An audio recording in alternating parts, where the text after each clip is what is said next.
এই দেখেন বড় ভাই আইছে মেরুতে পরে দিছি গরুর গোস্ত রুটি লগে দিছি পানি কইছি যে মাঙ্গা খাও খাইব না কয় কি দেহ যে আমারে ডাইনে এসে রুটি খাইছে আচ্ছা কনছে আমরা হলাম বেসেলার মানুষ সেও বেসেলার মানে বাড়ি কি বউ আছে যে বউ দিয়ে পাক করে খাওয়ামু অনেক ক্যান্টিনে যা পাইছি তাই খাওয়াইছি বড় ভাই খাইতেছে আর মনে মনে গালিতেছে গালি গালে খুশি হোক তারপরে খুশি আছে কারণ দাইলে পরে আর এক গ্রুপ বানাই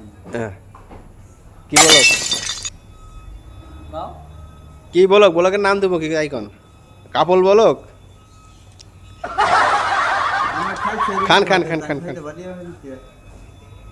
খান না কথা না কয়ে খান আরে খান না এ তার কাওয়ানটা এসে গেছে এই কাওয়ান গের জন্য সে সরম পাইতেছে আরে খান না রে ভাই তাড়াতাড়ি খান এদের খাই না দেখছেন হ্যাঁ এই যে কাকু রুটি বানাইয়া রাখছে খালি আমাকে খাওয়ানোর জন্য যে খালি খাও আর খাও আর খাও দেখছেন নি কাকু রুটি সেই টেকনিক 1 মিনিটে 3 রুটি ডেলিভারি